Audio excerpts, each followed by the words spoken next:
cha Waislamu cha Morogoro, ambao mmesafiri kuja hapa Dar es Salaam, ambapo kuna historia bila shaka na sisi, kwa sababu makabidhiano wa chuo hiki kilifanyika Dar es Salaam, na leo tunakuja kufanya jambo kubwa. Tunataka tuiambie dunia, tukiambia dunia tukitokea hapa Dar es Salaam kwa mara nyingine. Waandishi wa habari, ninyi ni watu muhimu sana kwenye taasisi yetu. Tuna heshima kubwa kukaribisheni hapa rasmi, na tutazungumza moja kwa moja hapa na taasisi yetu. Mkuu wa taasisi yetu atazungumza nanyi. Kimekuwa ni ufunguo wa maendeleo ya jamii yetu, kikileta nuru ya elimu, maadili na maendeleo endelevu kupitia kazi zake kuu tatu. Moja kabisa, kufanya tafiti na machapisho mbalimbali. Pili, kutoa ushauri wa kitaalamu kwa jamii na kuzalisha wataalamu. Hakika kwa kuzalisha wataalamu, jamii yetu imenyanyuka, kwani Mwenyezi Mungu mtukufu anasema katika Qur'ani, Mwenyezi Mungu atawanyanyua wale walioamini miongoni mwenu na wale waliopatiwa ilmu darajati. Ni surati Mujadila, sura ya 58 aya 11. Kwa niaba ya Baraza Kuu la Waislamu Tanzania, tunawaalika rasmi wananchi wote kushiriki katika matukio mbalimbali ya kusherehekea miaka 20 ya kuanzishwa kwa chuo hiki, ambayo kilele chake kitakuwa ni tarehe 20 mwezi wa 6 2025. Hakika tunawaalika sio tu kwa ajili ya kusherehekea mafanikio yaliyopatikana, bali pia kushiriki kikamilifu katika mpango wa maendeleo ya miaka 20 ijayo, tukishuhudia kwa pamoja yale mema yaliyotekelezwa na chuo chetu pamoja na yale yanayotarajiwa pamoja na yale ambayo yanatarajiwa. Tunaamini kwamba kupitia ushirikiano wa kila mmoja wetu tutaweza kuendeleza mafanikio haya kwa pamoja kama timu moja wa Tanzania na pia timu moja ya Waislamu, na kuipeleka jamii yetu katika kiwango cha juu zaidi cha maendeleo ya kielimu na kimaadili. Ndugu zangu, baada ya kusema haya, asalamu alaykum wa rahmatullahi wa barakatuh. Wote mlioko meza kuu, wenzangu wote waalikwa, waandishi wa habari, mimi naomba niseme kwamba nilikuwa mbunge wa Morogoro mjini. Kwa hiyo mimi hapa niko nyumbani, mumu ni yangu. Hilo la kwanza. Lakini la pili, nimeshuhudia mwenyewe siku ya makabidhiano. Alifika marehemu Mkapa akatukabidhi yale majengo.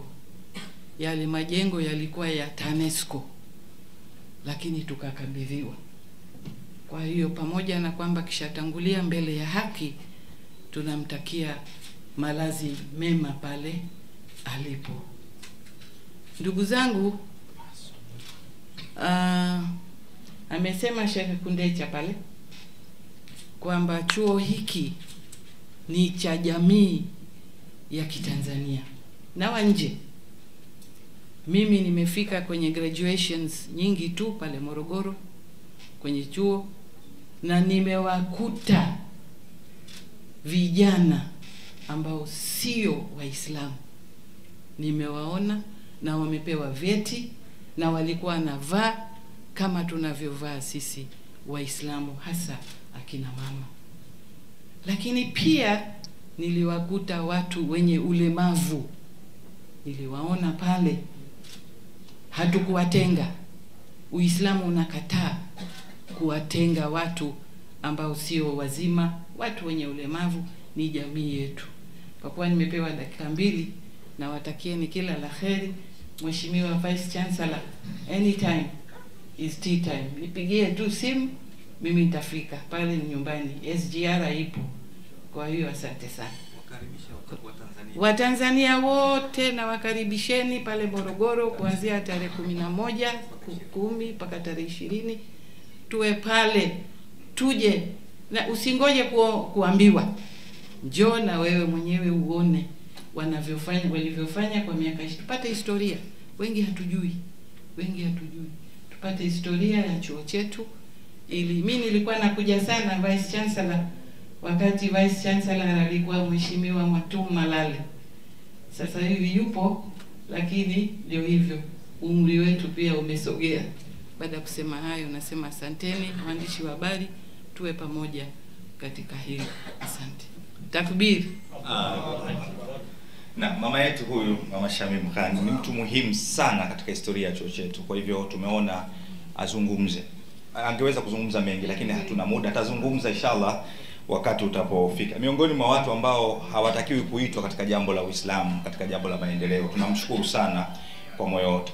Sasa pengine mnaweza mkaniuliza waandishi wa habari, tofauti yenu nyinyi chuo kikuu cha Waislamu cha Morogoro na vyuo vingine tunavyovijua ni ipi? Sisi tunatoa walimu, tunatoa watu wa usimamizi wa biashara, tunatoa waandishi wa habari.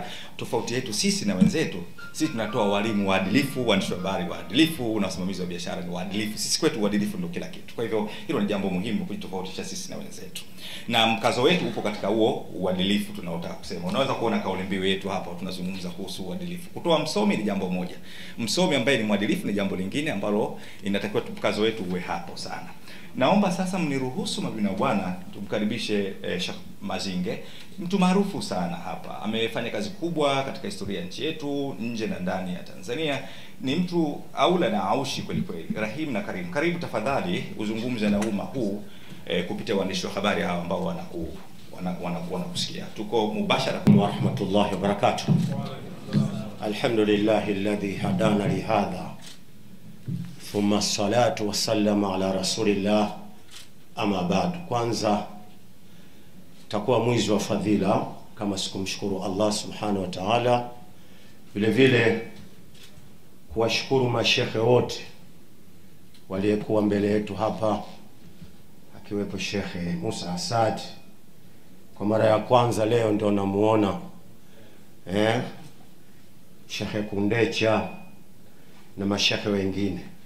Kwanza mimi binafsi nitashangaa kwamba mtu siku hiyo maadhimisho ya chuo kikuu alafu mtu anakosa kufika. Maana yake ukiacha kufika katika maadhimisho haya, unafika kwenye maadhimisho ya aina gani? Chuo kikuu kimetokana na aya ya 96 aya ya kwanza, pale Allah alipomwambia bwana mtume ikra bismi rabbika alladhi khalaqa, soma.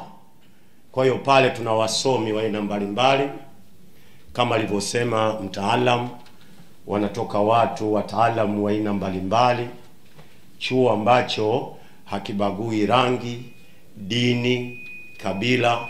Unaachaje kufika kwenye maadhimisho ya chuo kikuu?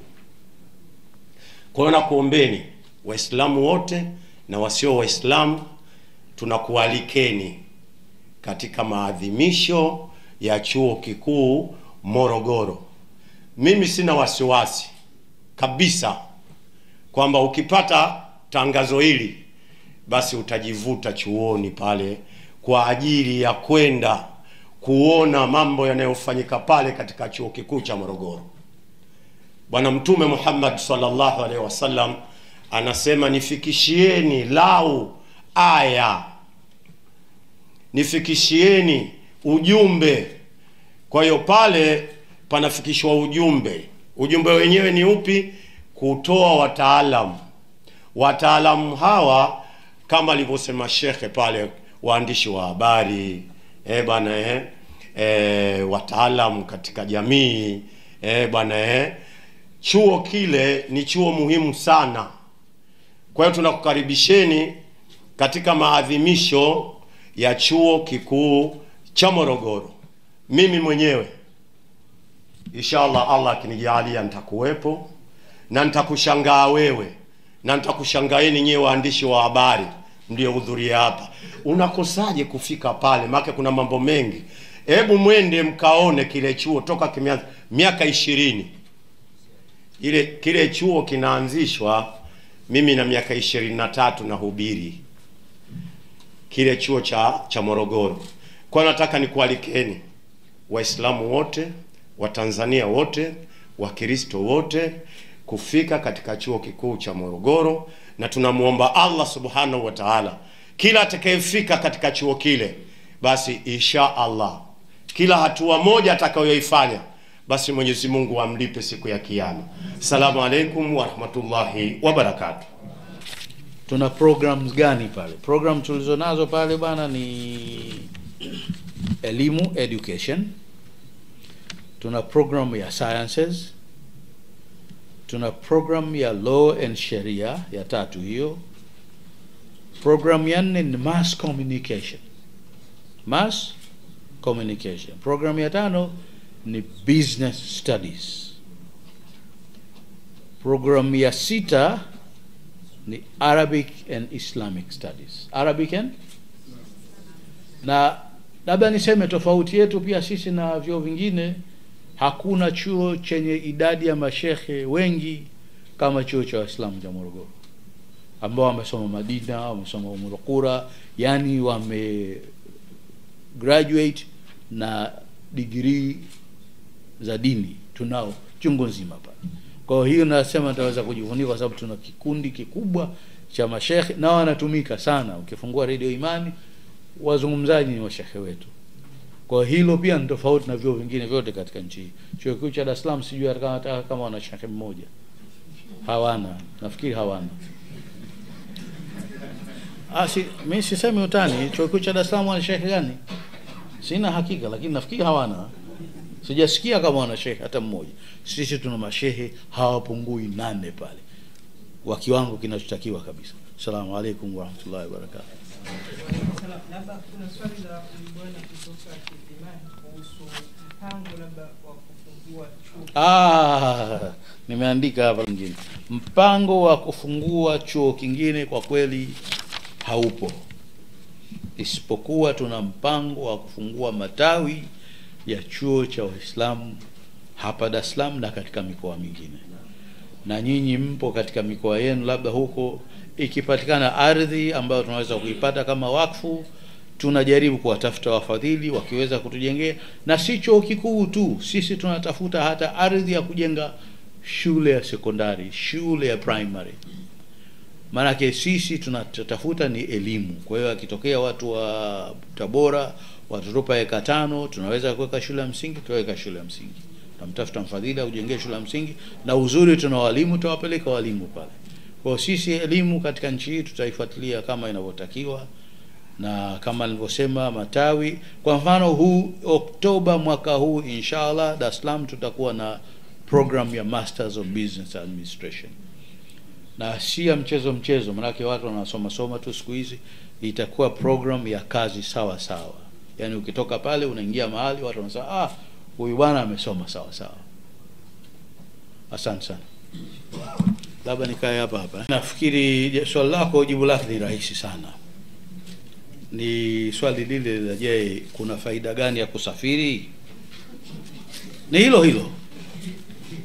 Yani kutoka hapa kwenda sehemu ambayo huijui utapata faida gani?